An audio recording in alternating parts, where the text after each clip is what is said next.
Good afternoon. My name is Al Season, and I'm the Vice President of Aviation Technology and Standards with RTCA. I'd like to welcome you to the 14th in a series of webinars that we call Aviation Technology Connect. We created this series in the hope of providing you useful insights from industry leaders to keep our colleagues, you, informed on the technology evolution within aviation, and just to connect with others like us, you, those interested in keeping aviation the safest form of transportation in the world. We have been overwhelmed by the response to our webinars. Averaging several hundred attendees, our audience signs on from around the world, from both industry and government agencies alike. Thank you for tuning in and staying engaged. Our previous webinars were recorded, as will this one be. So if you want to go back and listen to any of them, you can find them on the RTCA YouTube channel.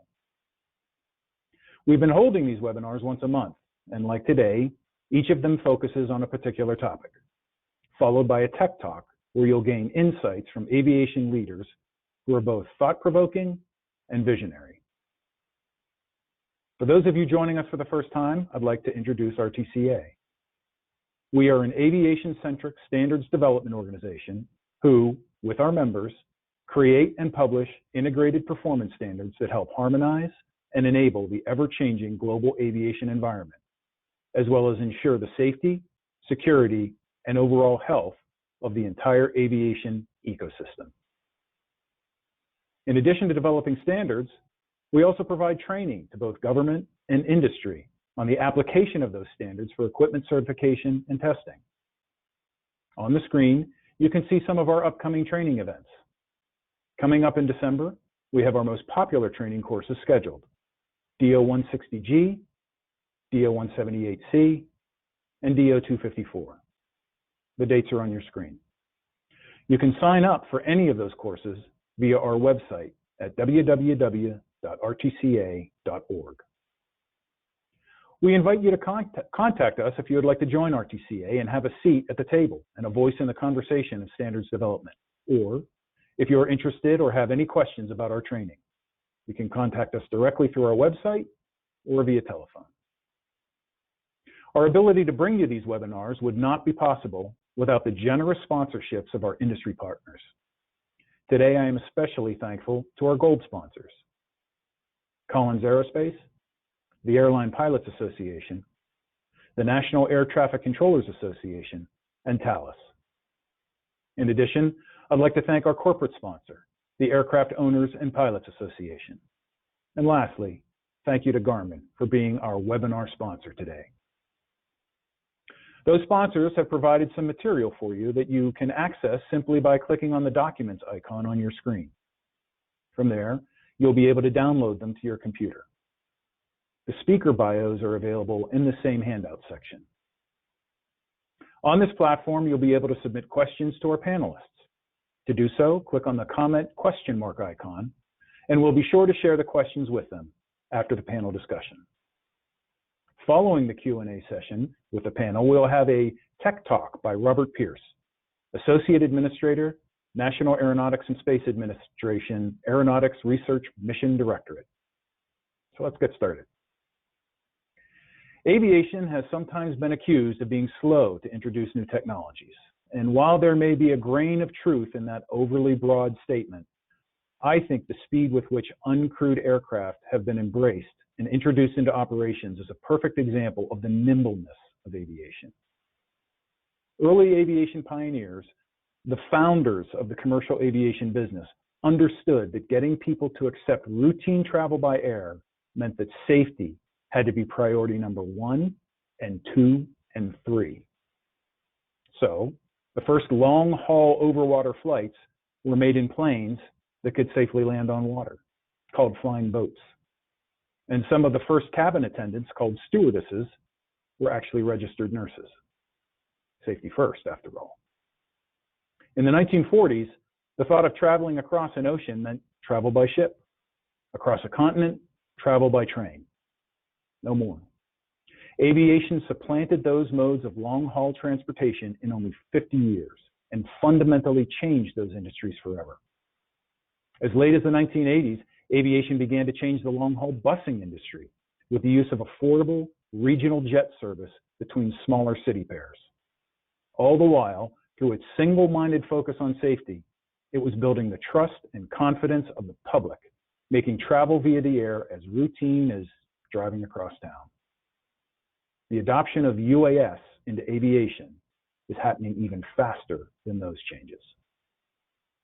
So, while we may need to wait even longer to get a truly affordable and widely adopted flying car, UAS are here now.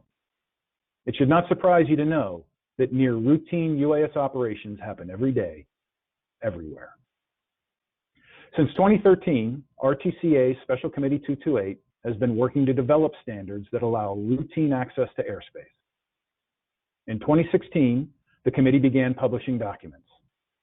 They started with standards on detect and avoid and command and control, and most recently published a revision to guidance material and considerations for UAS, DO 304A. Originally published in 2007, that document had no mention of advanced air mobility or residential package delivery.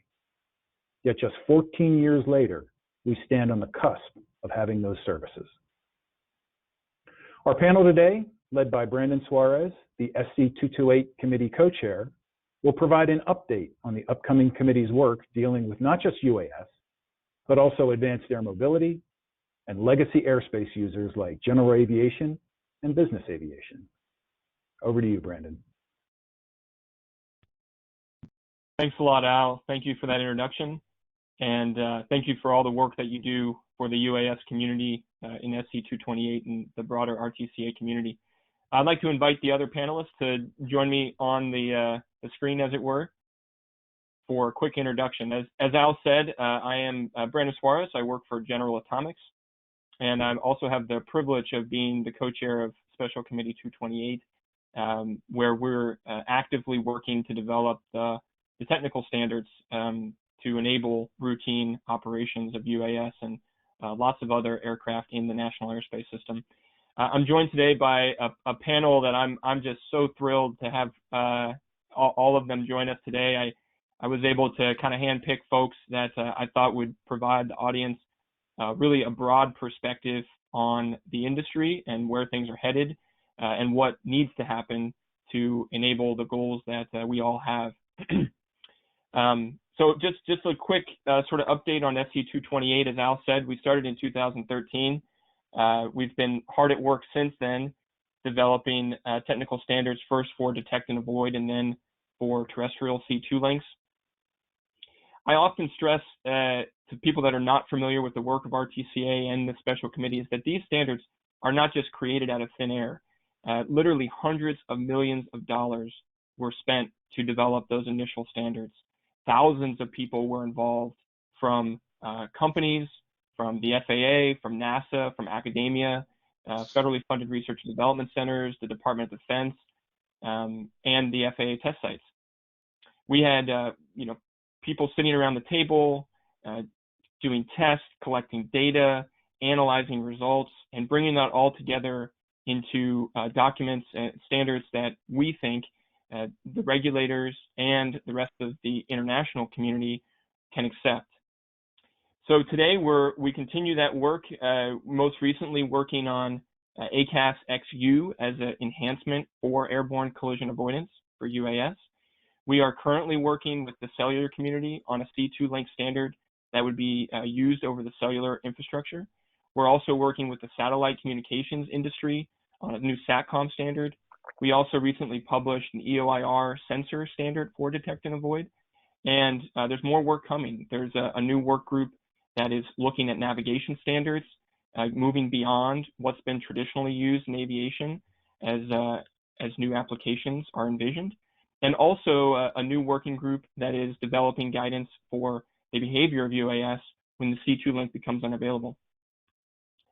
So with that, I'll introduce our first panelist.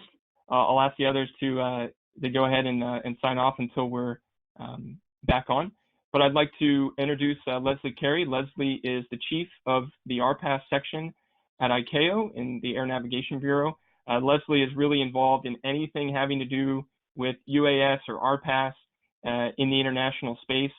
She runs, or she helps to lead a group of dedicated professionals up there and really bring together a very complex web of committees and stakeholders and international diplomats. It's amazing to me.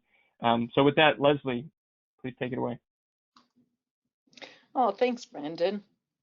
And of course, amongst the experts that are part of the ICAO work program, Brandon and Al Season are both there front and center.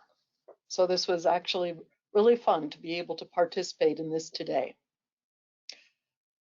So I want to start with a little context for audience members who are likely not as familiar with ICAO as Brandon and Al are. ICAO develops standards, policies, and guidance to support safe, secure, and orderly international civil aviation. Most of the member states or countries of ICAO incorporate these standards, policies, and guidance for both international and national purposes. The Chicago Convention, which sits at the top of our framework, is an international treaty to which 193 states have become signatories. And then the annexes to the convention contain about 12,000 standards and recommended practices. And they're supported by thousands of procedures contained in PANs and many hundreds of guidance documents, most of which provide explanations related to the standards and the PANs. And the important point is that the standards from ICAO are obligatory for states, primarily for the Civil Aviation Authority, but also for security, telecommunications, meteorological, and medical authorities to incorporate into national regulatory frameworks. And the reason underlying the obligatory nature is to establish a level of harmonization globally, which in turn leads to safe and secure aviation operations throughout the world. When it comes to unmanned aviation, ICAO has two streams of work. Our remotely piloted aircraft systems, or RPAS, which we are incorporating into the conventional aviation framework of SARPs and PANs. And these will allow for routine IFR operations in a manner comparable to manned aviation. The second stream is for all the rest of UAS, some of which may be conducting international operations, most of which are domestic. This work stream also happens to include UAS traffic management, or UTM. Now, at this point in time at ICAO, we're only looking to produce guidance material for UAS and UTM. That means that the material is not obligatory for states to adopt, but there are so many states around the world that have very loudly requested ICAO provide guidance on how they should go about regulating UAS domestically. So we've been doing our best to try and answer those questions for them. And all of this we do using expertise that has been nominated from member states of ICAO, as well as from industry associations, including RTCA and several of the other standards development organizations. But when looking at the relationship between ICAO standards and RTCA standards, it's really best understood by looking at a specific example. Generally speaking, ICAO SARPs, or standards and recommended practices, are very high level and may focus on a particular type of performance, such as in navigation accuracy for performance-based navigation, PBN.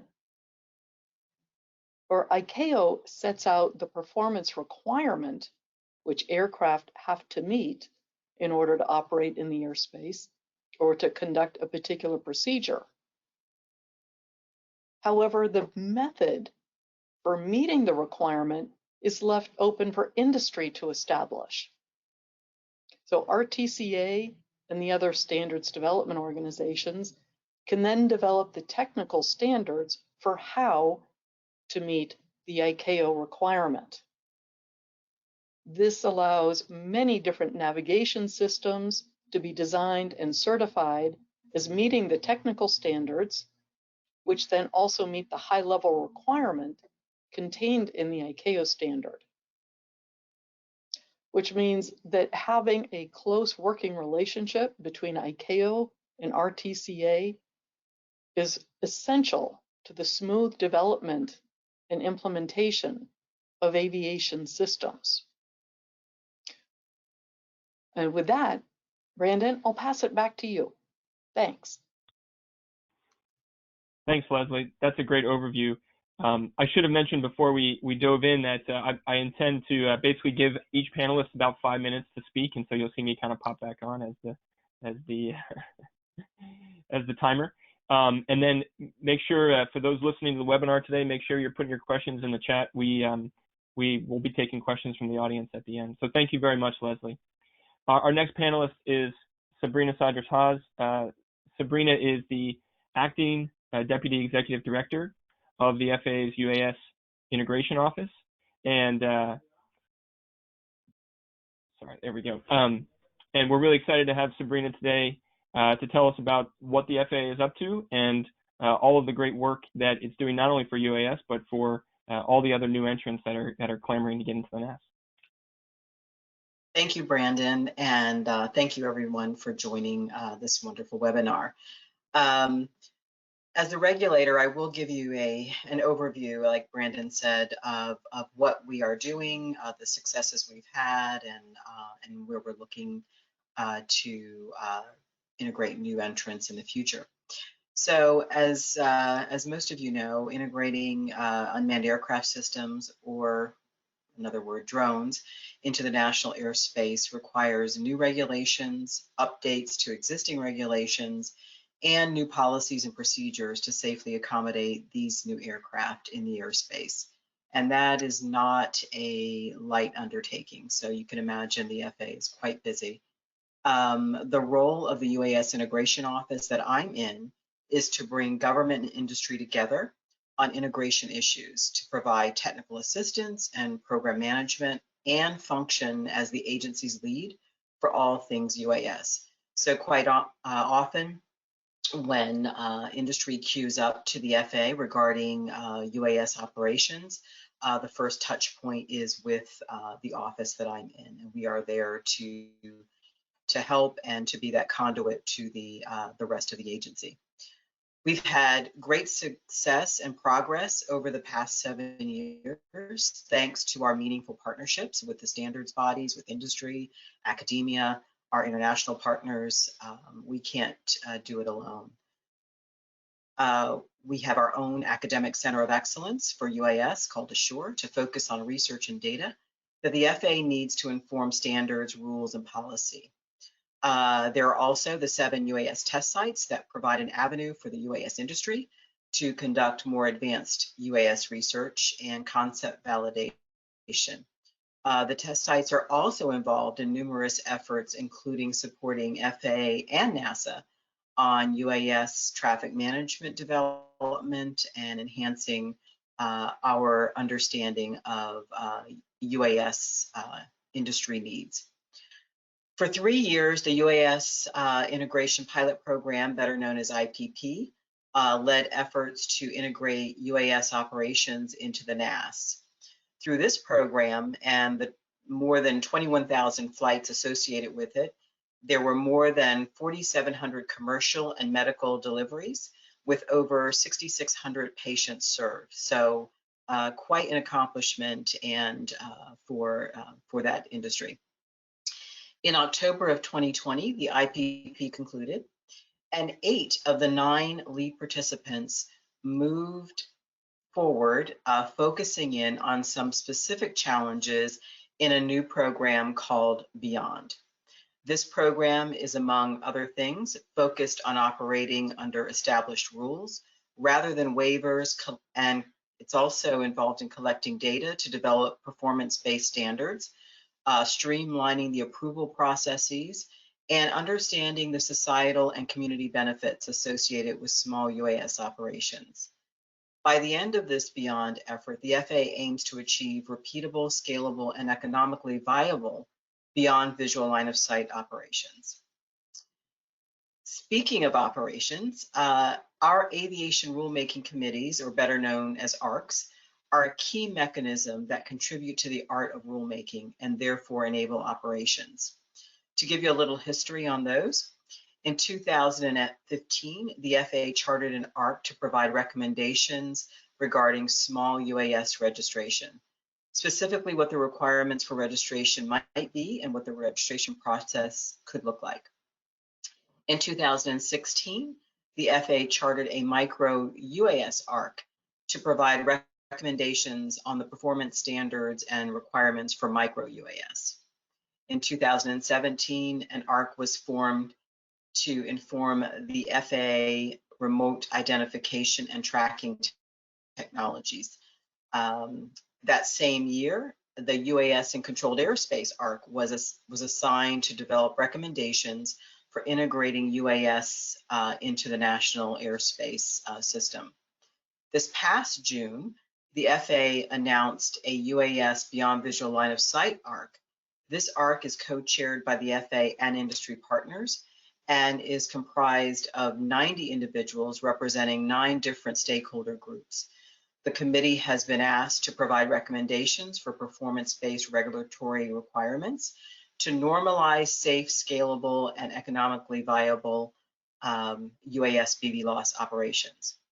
I want to especially note that while ARCs contribute to FAA's decision-making, you don't have to be part of an ARC to have a voice. Public comments play a large role within the FAA landscape. For example, when the FAA's notice of proposed rulemaking on remote identification was published in December of 2019, a comment period was opened until March 2020, and the FAA received over 53,000 public comments that we needed to adjudicate. The FAA reviewed every comment, as we are required and we want to do, and considered them when writing the final rule. This actually informed our decision to exclude a network solution in the final rule. So we listened to your comments. Again, if you are not a part of an aviation rulemaking committee, please take the time to comment because those are factored into our decision making. The FAA is collaborating with industry and various standards organizations such as RTCA here today and ASTM to identify minimum performance thresholds, develop new standards, and to revise existing ones to support certification, approval of operations, and integration of drones into the NAS. And the FAA continues to collaborate with standards bodies to ensure that the research that we sponsor is leveraged and supports the progress and results that those standards bodies are charged to do. So with that, I'll turn it back over to Brandon. Thank you, Sabrina. That's a great overview, and it really is breathtaking when you look at the sort of arc of all of the work that the FAA has done and is doing to enable new entrants. We often forget to look at it all in the whole. So thank you for that. Okay, our next panelist is Robert Rose, CEO of Reliable Robotics. I'm really just thrilled to have Robert on our panel today. In addition to sort of the expertise that he brings with his time at SpaceX and Tesla, his team up there in Northern California are doing really amazing things and bringing, I would say, an incredible amount of just aviation professionalism to the fight, as it were, as we move in this arc of highly automated and autonomous aircraft. So, Robert, over to you. Oh, thank you, Brandon. That means a lot. I was going to start tearing up there. Really appreciate the opportunity to talk today. It's an honor to be here. We're happy to be part of RTCA and standards development in general. Brief introduction about myself. Brandon asked me to speak about my experience in the space industry and self-driving car industry. In aerospace, commercial space especially is enabled through standards and the public-private partnership that was established between SpaceX and NASA. Standards gave SpaceX and NASA a common lexicon to communicate. And I think the reason SpaceX has been so effective, or at least a large part of the reason why SpaceX has been so effective, is due to NASA helping in developing standards for enabling that technology.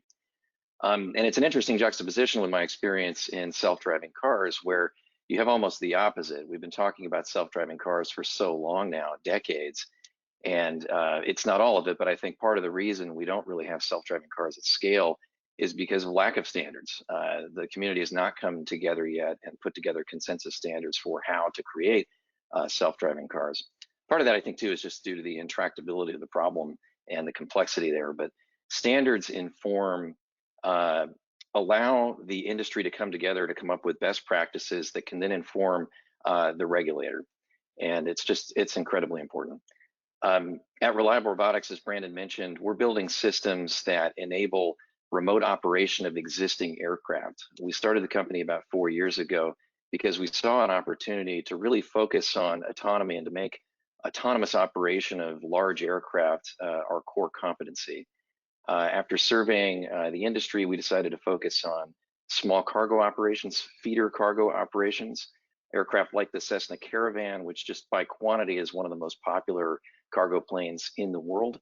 And our initial certification is for an STC that you install into a Caravan that enables fully automated remote operation of that aircraft. So we have a operator stationed in a control center that's monitoring and helping assist with that operation. Also want to emphasize too, just overall, if this isn't clear, that we very much believe standards are a good thing. They're a great thing, and we have embraced standards from day one. We've actually chosen, even though we're focusing on a Part 23 aircraft, we're pulling a lot of standards from the Part 25 world when it comes to automation of flight controls, auto landing, and other sorts of navigation systems like that. We did it because of the common lexicon, because it ultimately saves time. And obviously it lowers the temperature in the room when you're having a conversation with a regulator when you say that we are going to embrace as many standards as we can. It's funny too, I was at a conference yesterday and Earl Lawrence from the FAA was there, and he made this comment about new organizations coming to the FAA and saying, oh, there's no standards that apply to what we do. We just want a performance-based approval. And he laughed and said, no, you don't. You don't want a performance-based approval. That's a lot of work. What you want is a standard.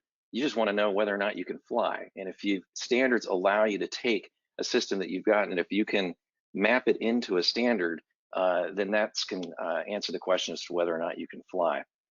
I've also had people comment to me sideways that standards are about a lowest common denominator, and I think that's the wrong way to look at it.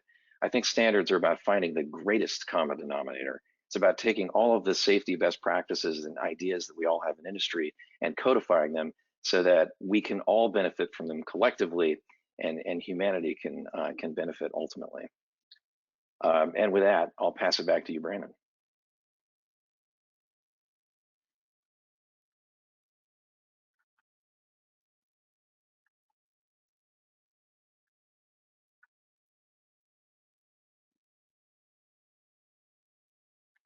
Excuse me, Brandon, you are muted. I knew I was going to mess that up at some point. I've got a couple different controls. Thanks, Robert, for those words and for the encouragement of the work that we're doing here at RTCA and really across the whole industry. Appreciate that, and of course your support for that. Our next panelist is Frank Matus. Frank is the director at Thales Airspace Mobility Solutions. One of the things that I'm excited to have Frank on the panel for today is the perspective of the service provider. We all expect that as advanced air mobility rolls out into the commercial operations, that third-party service providers will play a big role in that, in the safe and routine scalable operations. So with that, over to you, Frank. Thanks, Brandon. Thanks for the intro. Thanks, Al, Sabrina, Leslie, Ryan, all your remarks so far today. It's a pleasure to be here. Again, just to reintroduce myself, I'm Frank Matus. I'm the director of ATC and Digital aviation solutions here at Thales for the Americas. Just a quick note about Thales and our role as a service provider and the perspective that we'll add today. We get to see the world's aviation industry at the global stage. We participate in activities at a much larger scale than some of the newer companies in the UAS or AAM integration space. And being a large systems integrator organization, it's our job to really kind of look across the industry to see what are the best solutions that we can bring to address the UAS integration challenge. And nowhere is this better illustrated than our recent contract award with the Vantis program in the state of North Dakota, where the state has selected us to be their systems integrator partner to look at the state of the integration of platforms, whether they're small UAS platforms or larger advanced air mobility platforms. With us and MITRE Corporation, we're now looking at increasing maturity level concepts to test out some of the performance-based standards and development standards that RTCA, ASTM, and others have put together to advance the state of the industry. So we're in a very unique position now to actually be able to field equipment from surveillance to communications networks to connect the drone platform to a statewide network and take that information back to a mission and network operations center. So almost akin to a mini air traffic management system within the state of North Dakota. As part of that, we've gone from envisioning a concept that was mostly on paper a year ago to actually standing up and demonstrating some capabilities today. We have a team that's working with Mattis at this moment, looking at the FAA's safety risk management process and the construct of how we will enable first visual line of sight and then beyond visual line of sight operations, leveraging a lot of the standards that RTCA has put together, and in particular DO 381 around detect and avoid, using the surveillance network that's deployed in the Williston and Watford City areas in western North Dakota. Brandon asked us to kind of take a look at the role of where we see the R&D community's involvement from the state of driving from the initial TCL activities to where we're at today. And I think there's been a lot of great work that's been done, especially from the new entrant community coming in to drive excitement and push the industry forward.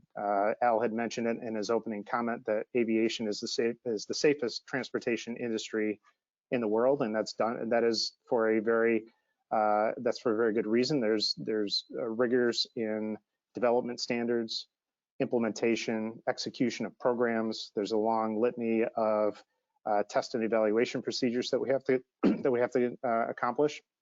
But perhaps the biggest thing that we look at as part of that industry is really the interoperability between multiple platforms, multiple communication systems, surveillance data sharing amongst many stakeholders, and trying to bring all those individual system components together as a much larger system to enable the industry to function not as a separate entity, but really as part of the overall air traffic management system or the National Airspace System. We're in a very unique position now to now put those concepts into more broader application. Seeing companies like Reliable Robotics, who are now trying to automate what have traditionally been manned aviation crews and delivering packages and cargo long distances across the state, as an example, to other companies like Avionics, who are going to be flying on behalf of the state to look at different use cases around transportation or natural resourcing and mining, to even drone as a first responder. All these applications will be deeply rooted in the standards work that's been done by many people over the last several years to get us to a point where we have a very stable baseline and can actually now safely integrate these unmanned systems at a much larger scale. So really excited to be playing that pivotal role in going from concept development to operation and bridging the gap between industry and where where the state and where a company like Thales can go to help the FAA advance that safety case and really expand drone usage on a much wider scale and working towards commercialization. So, Brandon, with that, I'll turn it back to you, and we'll look forward to the discussion here. Awesome. Thanks, Frank. Okay, at this point, we'll move into a question and answer session. Actually, if everyone could just join me back on the webinar screen here. I'm gonna, as the audience, again, feel free to post your questions into the tool. Al's gonna let us know if any sort of bubble to the top, but in the meantime, we've got about 20 minutes for Q&A, and I've got a list of questions that I want to run through selfishly, so we'll just go ahead and get started. So Leslie, I'd like to come back and start with you. I'm curious, both from an industry perspective and a standards development organization perspective, if there's more that you would like to see from an international perspective coming out of the SDOs and industry to enable all of the work that you're doing on global harmonization. Well, sure, there's always plenty of work. In fact, there's way too much work, even though there are thousands of people around the world that are working on different aspects. So what I would say is that there are 3 key areas where ICAO could really use additional input from SDOs. The first one is related to the C2 link standards. The Council of ICAO adopted C2 link standards back in March of this year, but the standards and the frequency spectrum that those C2 link standard or C2 links will use is something that came with a caveat.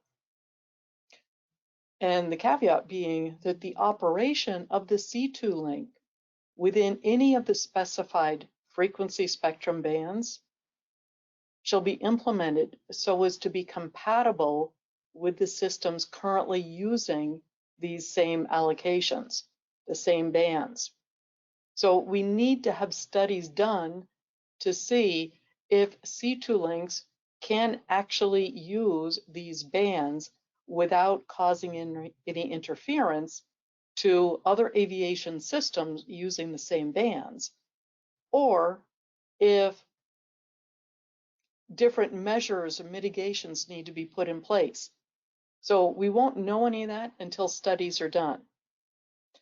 RTCA could help with getting those studies and analyses completed, bringing the results to ICAO.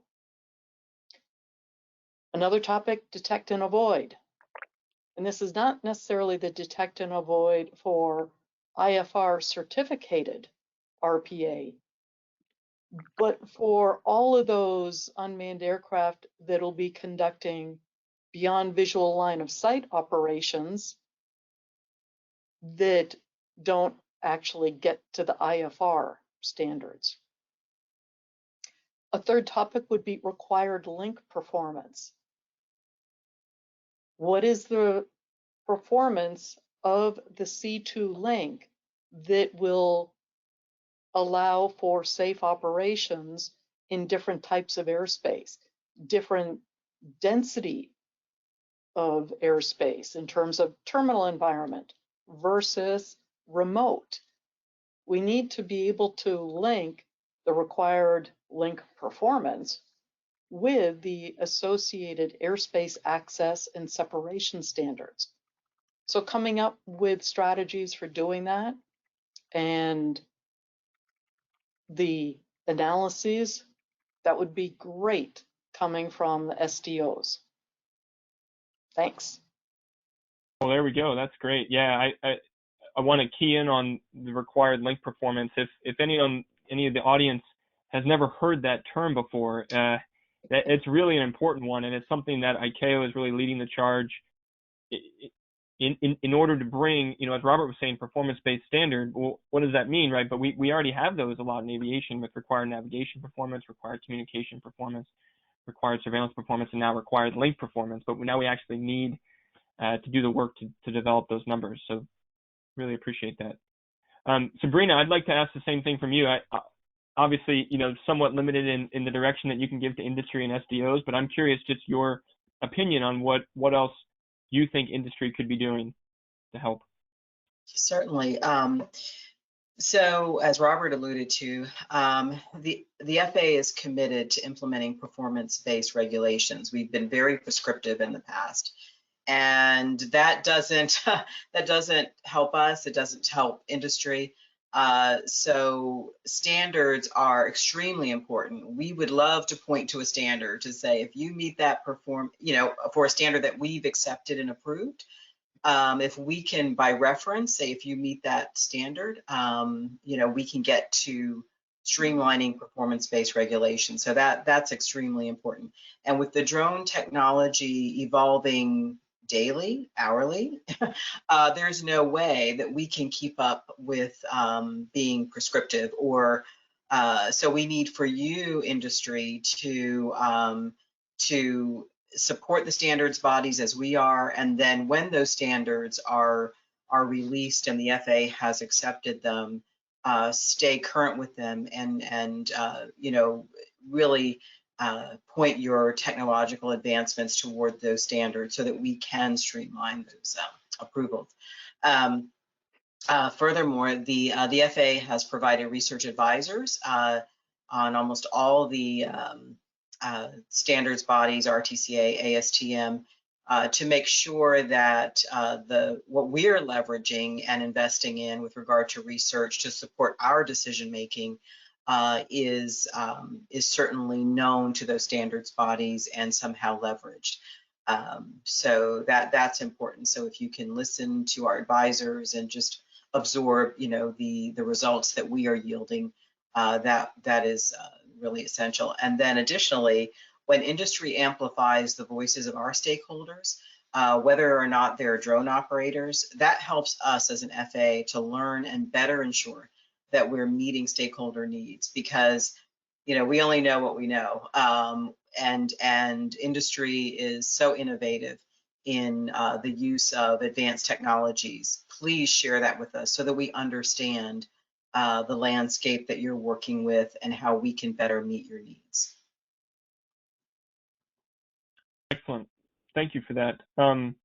So Robert, you mentioned that your company's been up and running for about 4 years now, and obviously you're coming in to both an aviation ecosystem, but also, sort of a UAS ecosystem, a new entrance ecosystem. I'm curious your thoughts as you sort of view the landscape, take it all in, and are actively working an STC project with the FAA. What do you think the community should be working on? Where are our blind spots right now? What else could we be doing? That's an interesting one. We decided to take the simplest approach possible to get operating as quickly as we can. I apologize if others have coined this term separately, but we call it minimum viable autonomy. We're trying to come up with the absolute simplest possible thing that you can put in the sky that you can claim as autonomous, which means working within as much of the existing regulatory and standards frameworks that are out there. But looking ahead, when we talk about scaling remotely piloted and highly automated systems, I start to get concerned about issues around cybersecurity, cyber physical security. So there's a lot of great standards out there for cybersecurity considerations for avionics, but I would say the standards for secure C2 commanding are quite new, and some of these need to be tested and continue to evolve, as well as physical security standards. We know how to physically secure cockpits, we know how to physically secure airports, but what about control centers where the remote pilots sit? Maybe we could use some standards there. We also think too longer term about human factors considerations for remote pilots. A lot of what we're doing today just takes the Part 91 minimum instrument list and puts that into a control center. Well, I don't know what an attitude indicator is really going to do for you when you're remote piloting a fully automated aircraft. And there's going to be new sorts of instrumentation that you're going to want, as well as like detect and avoid consoles. This is another area. And there's been a lot of great work done there, but I think more could be done. We also think about pilot training and how are we going to train up the large number of people that we're going to need to operate these remotely piloted aircraft systems. That's another area where I think industry could start to take a step forward. Excellent. Yeah, that's a great list. I agree. The cyber physical security piece is a big gap, and you know, coming from the military side and, you know, moving into the commercial side, we obviously deal with that in a particular way on the military side that isn't always translatable to the commercial side. So there's definitely a lot of work to be done there. Leslie, I know you have to go a little bit early to get back to the important work up there in Montreal. So I'm going to ask your second question to you first before I get to Frank. You know, many have observed that ICAO has taken an approach to integrating UAS into the global aviation system that has set out some guidance at first, and then is working to update the standards and recommended practices in the Chicago Convention annexes. I'm curious what your thoughts are on, you know, obviously there's a distinction between territorial airspace, that's, you know, sovereign airspace over a country, and international airspace over the high seas. I'm curious your perspective on how you all foresee UAS sort of rolling out, moving from, you know, the experimentation and the limited operations going on in different territories to over the high seas, and then ultimately, you know, this sort of our grand vision of spanning the globe with remotely piloted aircraft. Yeah, that's really a great question and brings up all sorts of issues, some of which are, I have to say, just really frustrating. The fact that we have this Chicago Convention that requires a certificate of airworthiness be issued to every aircraft, not to a system, to an aircraft, if it's engaged in international navigation, crossing borders, or operating in high seas. It also requires that all of the relevant documents be carried on board the aircraft. Well, the reason for that is that a ramp inspector has to be able to go up and conduct an inspection of the aircraft and its documentation. Well, we're not going to put a bunch of hard copy documents on board an unmanned aircraft. So yeah, we have to comply with the requirement, but hey, we could do this electronically. There are new creative ways we can address many of those very frustrating requirements that we cannot set aside. We have to do them. So for unmanned aircraft operating in sovereign airspace, no problem. An individual country can decide what it wants to do, as long as it protects international flights. So other aircraft, foreign aircraft coming into the same airspace, have to be protected from whatever's being done on an individual state basis. In order to cross international borders, there either has to be a bilateral agreement, perhaps a multilateral agreement that sets aside some of the requirements of the Chicago Convention. You cannot do that in high seas airspace. High seas airspace, which is 12 miles outside of land into the ocean, that is all area where the ICAO standards apply without exception. So how do you do that? You have to have your certificate of airworthiness. Well, I would put it back that just like coming up with a way of having electronic documents on board aircraft, we need to consider new approaches to how we certify airworthiness of aircraft. We have an extremely effective, very reliable process for certifying conventional aircraft, which applies. It's very appropriate for aircraft carrying people on board. And every conventional aircraft has at least one person on board. But if there are no people on board, and maybe the aircraft weighs 100 pounds, 50 kilos, 100 kilos, is that same process still equally relevant?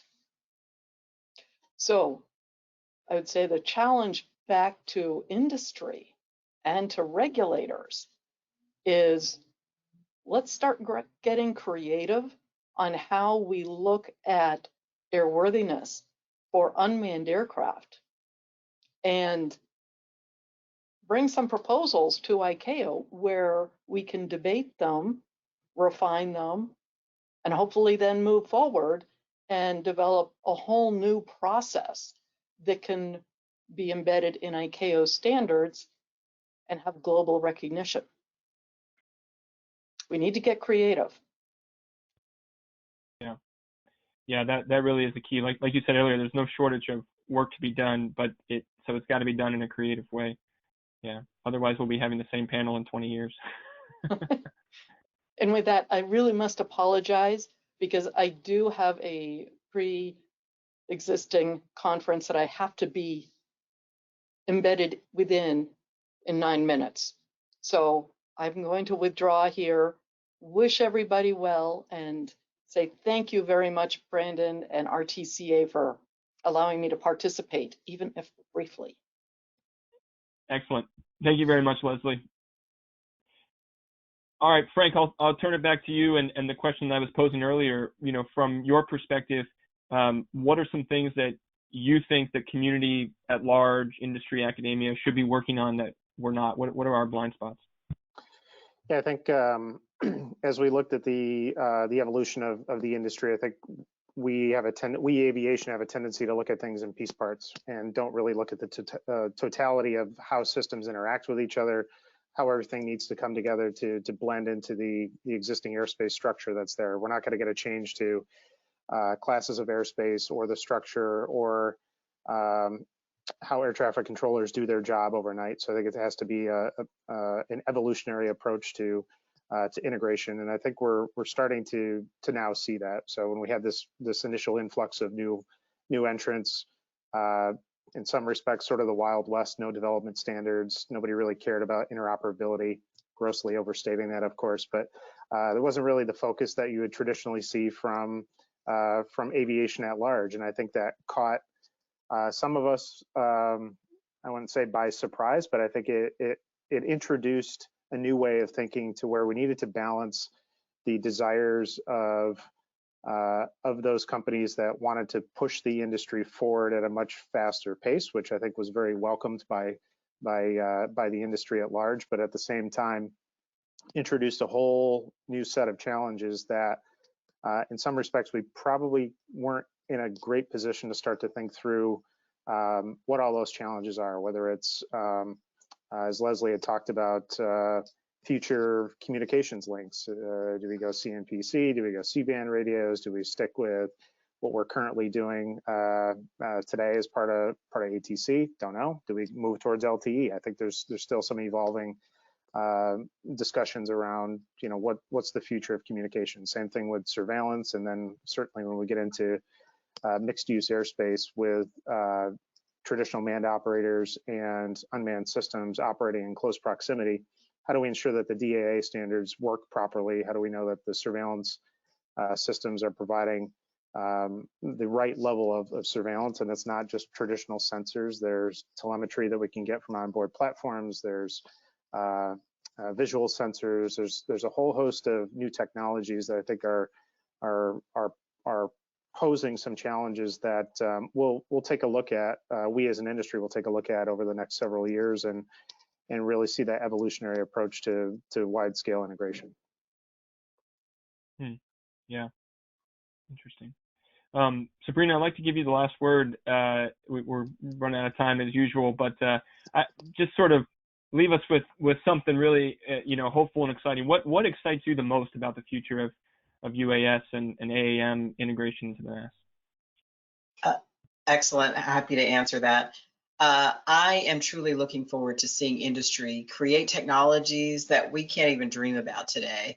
I'm also motivated every day that I show up at the FAA with regard to the societal benefits that drones are providing, because it supports my family, all of yours. It really makes working in this industry so rewarding. For example, the current pandemic that we're still in. When COVID-19 was named as a national emergency in 2020, the FAA took a proactive approach, anticipating interest from drone operators to collaborate with us in an effort to respond to the needs that would be generated from such a pandemic. We put into place special approvals, granting them sometimes in less than an hour to conduct, emergency operations, package deliveries, medical supplies, including vaccines and test kits. It's just so impactful and such a reality that the drone industry brings to what we are now able to accomplish. With regard to advanced air mobility, this will benefit society as well. The FAA is not necessarily looking at it as a strictly remotely piloted category of aircraft. As a regulator, we're looking at it more of an advanced, highly automated technologies. We have partner agencies that we're working with, such as NASA, who Bob will be on next. They have a broader concept, and we recognize that distinction. And we will collaborate to integrate not just UAS and AAM, but all new entrants. So I'm excited there's so much more to come. So I'm very excited. Thank you. Excellent. Thank you. And thank you to all of our panelists. Really appreciate it. Al, I guess you'll come back up, but yeah, thank you to everyone, and thank you for all the work that you all are doing in the community to support RTCA. And obviously, we all are working hard with the shared goal of safely and efficiently and securely integrating all of these advanced air mobility concepts into the NAS. So with that, I guess we'll move on to the tech talk. Thanks, Al. Thank you all. That was a great panel discussion. And as promised, it was insightful, it was thoughtful, and it was a discussion from real industry leaders. And I really enjoyed that panel. So thank you very much, Brandon, for pulling this all together and getting the best out of that panel. Fantastic. Before we move to today's Tech Talk, I want to thank, again, all of our event sponsors. Even during these difficult times, these organizations have been gracious enough to make today's webinar series happen. And as I mentioned earlier, several of our sponsors have materials available to you. Simply click on the documents icon and you'll be able to download them to your computer. And for all those of you who asked questions during the panel, I'm sorry we didn't get to offer the questions online, but we will certainly forward them on to the panelists to answer as they're able. So thank you very much for those questions that you asked, and they will be forwarded on. Back to our sponsors, my thanks again to Collins Aerospace, the Airline Pilots Association, the National Air Traffic Controllers Association, Thales, AOPA, and Garmin. Your continued support to the industry and to RTCA is very much appreciated. At this point, I'm going to turn the reins over to Terry McMahon, President and CEO of RTCA, to introduce our Tech Talk guest speaker. Terry. Good afternoon. My name is Terry McMahon, the President and CEO of RTCA. Thank you all for tuning in and being a part of today's webinar. For this month's Tech Talk, I'm pleased to introduce Mr. Robert Pierce, the Associate Administrator for NASA's Aeronautics Research Mission Directorate.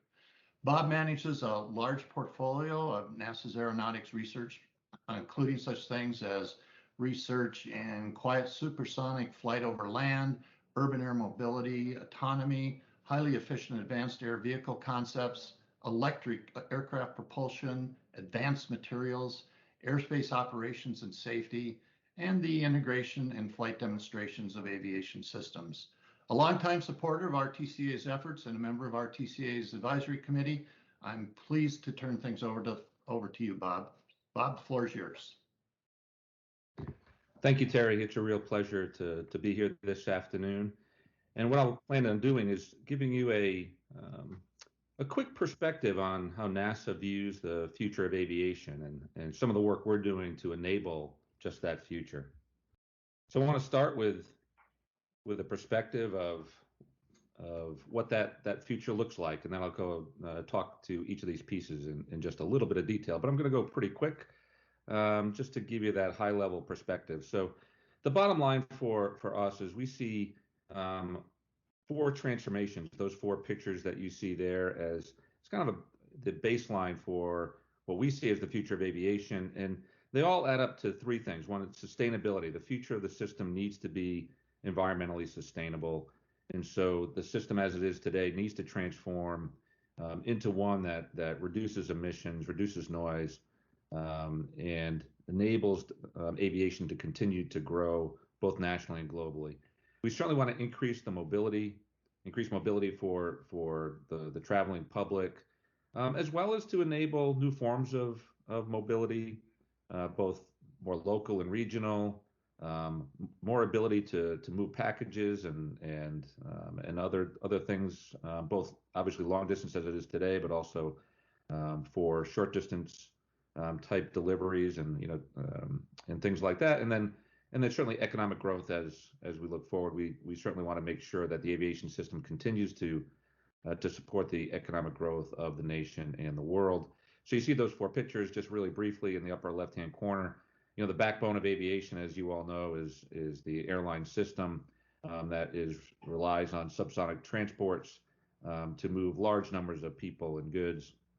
What we see there is a transition to more ultra-efficient type vehicles. What you see there is a transonic truss brace wing that has a aspect ratio, or the length of the wing could be as much as twice as what you see today, and that just brings much less drag for the equivalent amount of lift, and so we can move more efficiently through the air. The engines are going to be much more highly efficient. They'll probably be hybrid electric engines, bringing a megawatt or more of power to the propulsion system, electric power to the propulsion system, that can do really interesting things at peak power, like takeoff and like top of climb, to enable the turbine to be much more optimized for cruise, which is where you want it to be optimized. So we see that the future transport could be 25 or 30% more efficient than today's best transports. So that's a big jump, and of course, a large push towards sustainable aviation fuels to get carbon out of the energy source itself. And so while it's 25 to 30% more efficient, it'd be even more or even less carbon emissions as we go forward using sustainable aviation fuels. In the bottom left is high speed, working hard on trying to create or enable the conditions under which high-speed commercial flight can reemerge.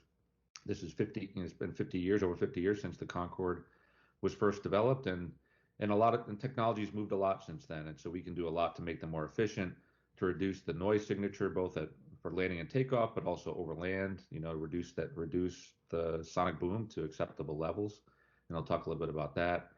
In the bottom right is advanced air mobility. Of course, a lot of work, and RTCA has been working hard on some of the standards for UAS, but we see the future, getting larger, as many of you know, eVTOLs, flying in and around urban and suburban areas, regional transports coming back in greater quantities as the demand for transportation in local areas continues to increase, but the ability to move people on the ground becomes more challenging. Some of you may know that in 1950, 70% of the world's population was rural, and by 2050, 70% of the world's population is going to be urban, and so urban areas are becoming much more massive and congested, and so urban cities are becoming, urban regions. So it's not just moving within one urban area; it's how do you move across these really congested regions. And we think, these advanced air mobility vehicles, eVTOLs and eCTOLs are part of the equation. But doing that safely, having an air traffic management system that supports that and having the noise signatures, all of that work together to make that viable is a big challenge. And of course, then the future airspace is critical, and RTCA has been part of that since the beginning. Obviously, to move all these kinds of vehicles requires us to transform in the way in which we manage the airspace. The work NASA has done, as well as others in UAS traffic management, I think paints the way for the future of the airspace. A federated, service-oriented architecture with a digital backbone.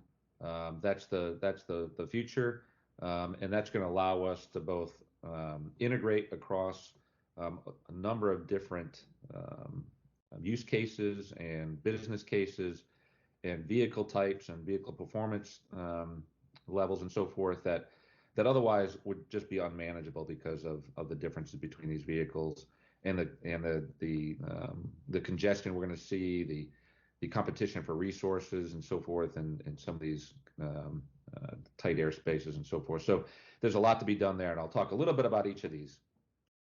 So first, on sustainability, we have formed a Sustainable Flight National Partnership. This is an ongoing activity. Not every piece is in place yet, but so I won't go into a lot of detail here, but we're looking at every piece, every component of how the current aviation system, airline system operates today. So more efficient vehicles. Again, that's a transonic truss brace wing, one of the concepts we're looking at. You can sort of see the aspect ratio there.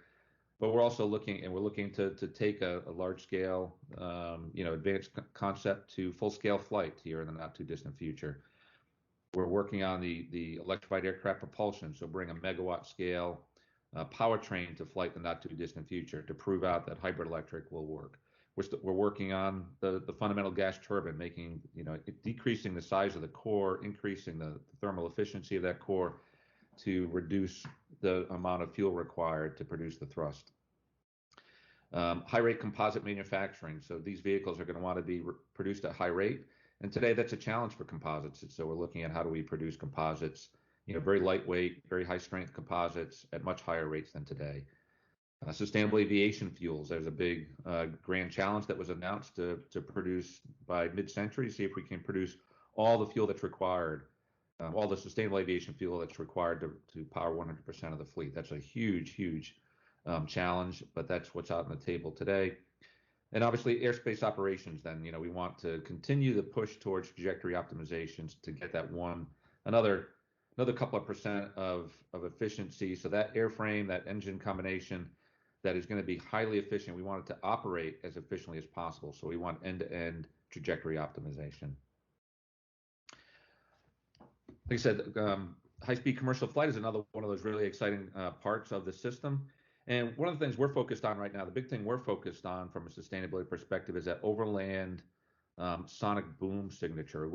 We think today with modern methods, we can soften that boom to a thump, a sonic thump. So something like maybe if your neighbors close their car door and you're inside your house, that's the kind of noise we're talking about, or distant thunder. That's the kind of noise. So not that large sonic boom that you would get with a military aircraft flying overhead or something to that effect. So we think that's doable. But as you know today, speaking of standards, right, there is no standard for an overland level of noise, right? It is a prohibition against supersonic overland flight. So we're going through the entire process of looking at what a reasonable standard might be through ground test.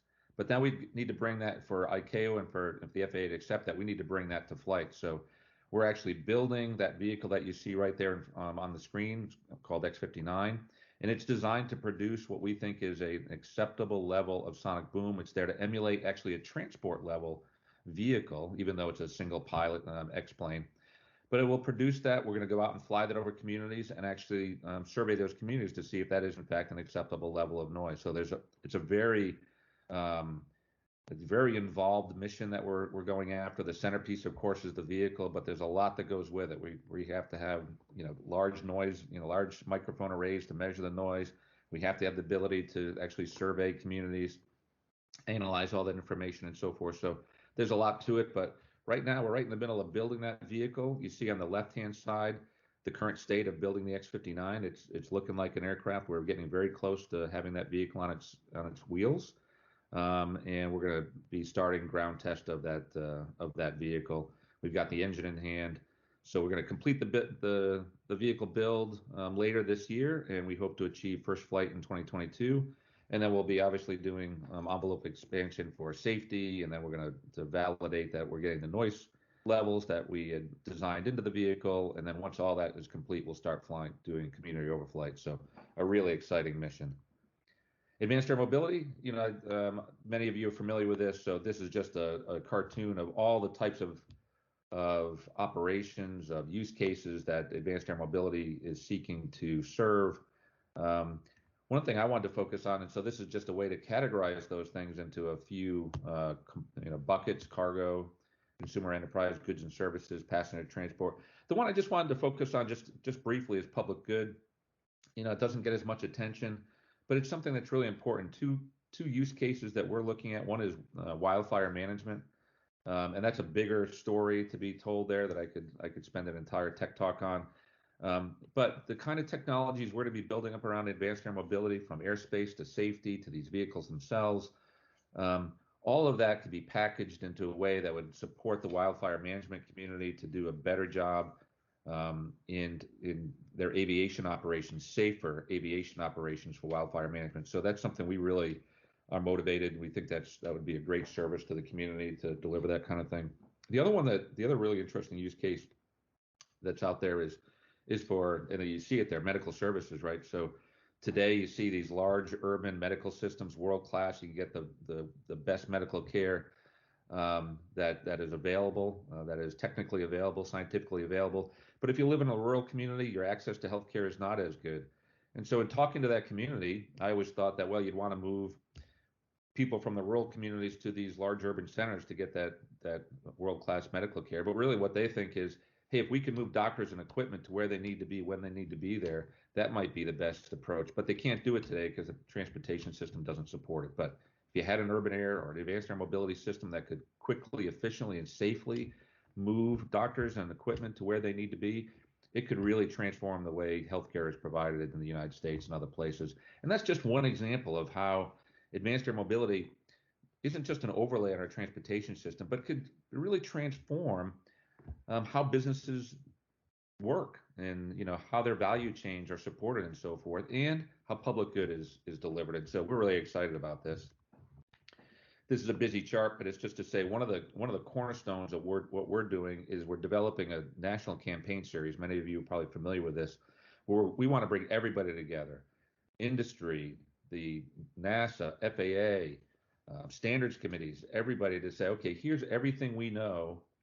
We're going to integrate it together, and we're going to see what we can do. We'll see what kinds of operations we can do. We'll do that in a very disciplined way to gather the data, just like we've done with UAS with RTCA, and we in terms of detect and avoid and command and control communications and so forth, providing that campaign of flight tests that deliver data, that validate standards and so forth. This is the same kind of idea, where over time we'll have a series of campaigns where we bring folks together.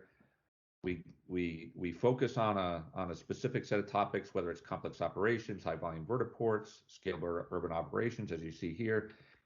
Develop that test matrix and go fly and gather that data and deliver it to industry, deliver it to standards organizations, deliver it to FAA and so forth, and help drive this industry forward to where that wants to go. It wants to be a scalable system. It wants to be able to operate. And what we're focused on is kind of what we call UML4, or UN Maturity Level 4, which will be hundreds of operations simultaneously in an urban area. So, pretty mature, not all the way where it wants to be, but a pretty mature state. So that's kind of what our outlook is right now: get that done by about 2030 and really support the emergence of this industry. Finally, I want to talk a little bit about airspace. And so, as many of you know, NextGen has been, the focus for many, many years now. That's really that left-hand corner, that trajectory. Let's get trajectory management. Trajectory operations is the cornerstone of how we do business. NASA is just completing our series of ATD experiments and flight trials to deliver trajectory management tools to the FAA. We've just completed that. But there's more after that, right? FAA sees a information focused NAS, information-oriented NAS. We call it collaborative, right? Where we see more of these new entrants coming in. We need collaboration on how the airspace is used. Again, that, as I said earlier, that service-oriented architecture, that's the backbone, that digital backbone for collaboration. But then in the long run, we see that we're going to need to integrate AI, machine learning, other things in order to make that system operate at the performance levels that's required to manage the complexity, scalability, dynamic adaptation that's required for all of these use cases to operate at the scale that is envisioned. And of course, at the same time, moving to that digital backbone, that service-oriented architecture allows us to transform how we do safety.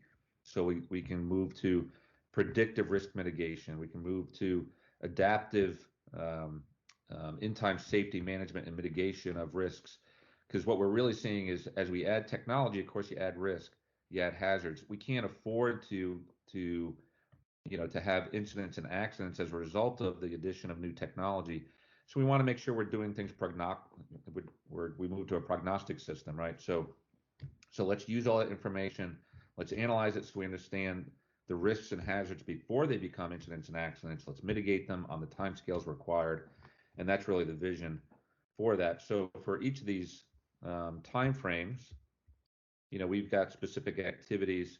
One thing we're doing that helps us start to move from trajectory management to collaborative operations is we are looking at how we would do integrated trajectories. So we've done trajectory management in each of the departure, the arrivals, and en route, and now we want to look at the end-to-end trajectories, and we want to integrate that with a flight deck so that we can really do the best trajectories possible across the entire airspace in real time. And so this is going to be a great project, again, to sort of to add to what we've already been doing through our ATDs in partnership with industry and FAA and others.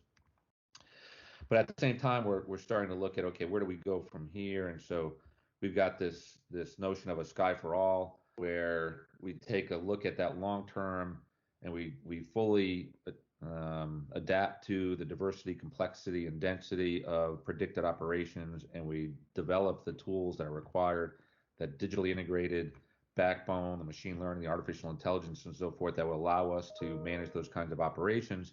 But at the same time, that same backbone is going to support what I just talked about it relative to in-time aviation safety management. So the ability to gather all of that information, safety relevant information, be able to analyze it in real time and sort out where the risks are and mitigate those before they become issues in the system. So we're really excited about this. We see this as a community endeavor with RTCA and with all of the community to really make this happen. And so this is going to be our big thrust for the future, and certainly welcome your participation in that. Finally, I just wanted to say that sometimes things don't get, when we get down to the basic research level or fundamental research level, not everything, it's not as visible to many of our stakeholders. But I just wanted to say that, NASA operates an agile innovation ecosystem. One of the cornerstones of that is university engagement. We have this university leadership initiative where we engage the nation's universities in the hardest problems and let them go tackle one of these problems and go solve it in partnership with others. And so we've got a solicitation on the street right now that's going to about to wrap up. We'll have another one next year. If you don't know anything about this, if you haven't talked to your favorite university or favorite partner, go out and learn about this. This is a great way to get some acceleration on some new ideas that could really make a difference in the long run. And so we're really excited about this. It's only about 3 or 4 years old now, but it's really going well. So just wanted to give a shout out to it's the big things are really exciting, but at the core, it's getting these really smart folks and really working these problems. So with that, I know that was a really, really quick run through of the future of aviation, but let me hand it back to Terry. Great, Bob. What a fabulous presentation. Thank you so much for being a part of our webinar today and offering to our audience some of your thoughts and perspectives on the future of these aviation systems. So again, thank you. You're welcome.